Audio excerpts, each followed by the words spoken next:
Chapter 15, Clem and Geraldine.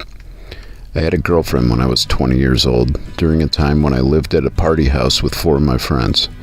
Sarika had been a grade behind me in high school, though I didn't know her until she showed up at one of our house parties. She arrived at the party with a friend of hers, one whom I had been sleeping with. Sarika and I remained friends through all of the following years after we dated. The two of us sometimes indulged in unique and experimental intimacy. We created moments and memories unique to our dynamic. Though I was happy to continue to randomly experience our wonderful lovemaking, Sarika put a stop to the sexual aspect of our dynamic prior to 2019. I respected her and our friendship, so our then platonic friendship continued. In 2019, Sarika moved to an affluent suburb of Chicago. We made plans for me to spend a few days with her in Chicago on my return trip from Oklahoma. It was my first trip to Oklahoma. It didn't go as planned. I was ghosted 2 out of 3 times while there. I blew a tire in Oklahoma City, and the engine of my BMW switched into low power mode on the drive back. I didn't know what that meant, but my car was running rough. I needed a few days with Sarika to decompress. I made it to Sarika's house in mid-afternoon. We embraced at the front door. I looked into my friend's eyes. "What's wrong?" "I'm fine. You said you needed to shower. Come on, follow me." Sarika took me to her favorite fancy Chicago hot dog restaurant. She took me to multiple Mexican food locations and her favorite ice cream shop. I left her house on occasion to make other planned stops while in Chicago. Each time I returned from my little side adventures, she was eager to show me more of her favorite new spots in her new city. As we relaxed in her living room one evening, I remembered something. "I want to show you a video. You'll like it. You'll laugh." She looked up at me. "It's from Athens, Ohio the other week. I had to do it to earn a badly needed shower. I was driving back to a friend's house in Columbus from a girl's house in Chillicothe and randomly connected with someone with an interesting fetish." Sarika laughed a little to herself. "Show me." I smiled at her. I decided to send her the video. "Check your messages." I watched Sarika as she watched the video. "Oh my God, you are ridiculous." We both laughed. I was happy to see her laughing. Since I first asked her what was wrong when I showed up at her house, Sarika had a strange, distant, and distracted demeanor. I didn't push the issue, but I assured her that she could tell me anything without judgment. Because she hadn't brought it up, I decided I would do my best to make her smile and laugh while I stayed at her house. Sarika had a lynx cat as a pet. The cat was cute and he was huge. The cat continued purring when I stopped petting him. I stood up and grabbed my bags. It was time to leave. Sarika was headed out of town for work the next morning. I was headed to Findlay, Ohio to see a friend. I dreaded the drive between Chicago and Toledo, a boring and drab stretch of road similar to the drive between Toledo and Cleveland. I wanted to get it over with. Sarika and I hugged and we said our goodbyes. I walked to the door. As I opened the door, Sarika broke down crying. I stopped. I heard my friend behind me. I shut the door again.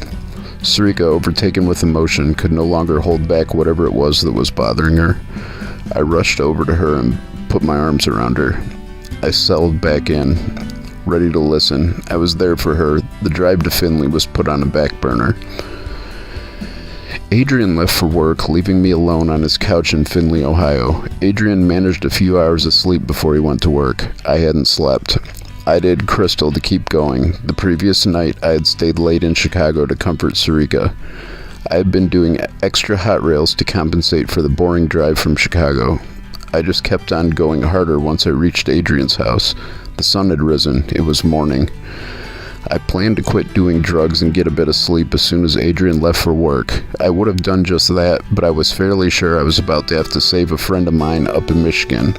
I was having trouble sorting out the details of what was going on with her, but I could see in the video calls that my friend Betsy needed help. I had originally met Betsy in the 1990s at the Perrysburg skate park. My Perrysburg friends began including her in our exploits during our high school years. My friend Aaron lost his virginity to Betsy as I sat next to the two of them on a basement couch in 1997. Betsy had also known Brian and his brother Alex. When I found Brian dead in his bathroom, Betsy heard the news from me. Betsy had been lost to me for years, but we had been back in contact again after my second marriage ended. We hadn't seen each other in person in almost 2 decades. Betsy looked distressed and scared during the video calls. Her wild eyes were darting in every direction. Her pupils were black saucers filling the entire colored parts of her eyes. She would whisper that she needed help, and then the call would suddenly end. A few moments later, my phone would ring again. Betsy would be in a different room for each video call. All the rooms were dark behind her. All she managed to tell me was that she was not alone. Someone else was there sleeping. About 3 hours of sporadic video calls, and I was finally assured Betsy was in no immediate danger. She sent me the address. She was in Michigan. I told her I would come pick her up, but I had a long drive ahead of me. I was an hour from the Michigan border. Betsy was another hour up into Michigan. I texted my friend Adrian. "Hey man, I have to leave. I'll lock up. Get a hold of me later on." While I was on my way to Betsy, my phone blew up with calls. It was Angie. Angie and I had barely been in contact in 2019. I let the calls go to voicemail. I already had one estranged friend to worry about. My phone rang one more time. I answered the call. Angie had been arrested for erratic driving. "Listen, you gotta pick me up before shift change here. They're gonna leave me in jail over the weekend. They said I can get a ride out of here right now. I'm already on my way to help someone else. Please, they're gonna keep me here," I sighed. "Alright, I need directions or an address or something." Angie had to put the sheriff on the phone to explain directions to pick her up. I was familiar with the city, but I hadn't been aware of the location of the police station. The sheriff gave me the address, and I put the coordinates in my GPS. "Okay, it shows I can be there in an hour. Thank you, sir. I'll see you later then." Betsy was blowing up my phone with calls the entire drive. I answered right after I hung up with the sheriff. "I'm still coming, I promise. Something else came up. I'll be there. It'll just be later on." Betsy blew her top. She yelled and cussed at me. I hung up on her. For the next hour, I continuously declined calls from Betsy as I followed the directions to reach Angie. I was annoyed with her pestering. Once inside the police station, I spoke with the receptionist. She directed me to have a seat. I sat in the lobby for about 10 minutes, and then the door opened. "Doug?" I stood up in response, and I followed the officer down the hallway. The officer held the door open while I walked through. The officer followed. We were then standing outside. "Doug, I'm really sorry to tell you this. Right after I got off the phone with you, Angie's probation officer called here and told us she needs to be left in jail. My officers found a bunch of contraband on her. We were still planning to let her go with the summons and a court date, but our hands were tied after the probation officer called. I'm really sorry for the inconvenience." I shook the sheriff's hand. "I hope this somehow helps her. I've honestly been worried about her lately. Hopefully, somehow this is a good thing." I walked back to my car. I knew Angie was in a downward spiral. We hadn't talked much in 2019. I'd cut her off. Her money was no longer good in my eyes. Anytime I talked to Angie, I advised her to get help. The two of us had grown apart after we stopped making videos together when I first joined the website. I couldn't help her destroy herself with drugs. I drove away and I stopped at the first rest stop once I reached the highway.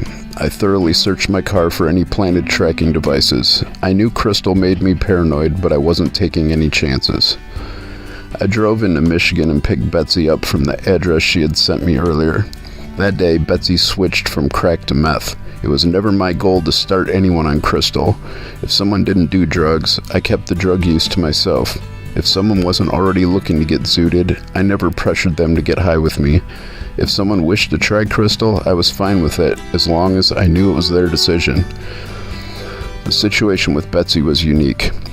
I had been deep into all drugs at one point or another for 2.5 decades, since my early teens. I hadn't had Crystal in my life until I was 37 years old. From the first time I used Crystal, I fell in love. Though I knew Betsy wasn't going to kick any drug habit in my presence, I was sure she would be better off on meth than she had been on crack. Betsy was so deep into the crack rock that my only option was to offer her Crystal. Betsy wanted me to take her to get a rock. I set her up with a hot rail of Crystal instead. As we drove the back roads of Michigan, she quickly forgot about wanting crack. She calmed down. She chilled out. She sat back against the passenger seat of the car. I began to understand her words more clearly. Betsy's come down from crack was replaced with a much longer-lasting stimulant,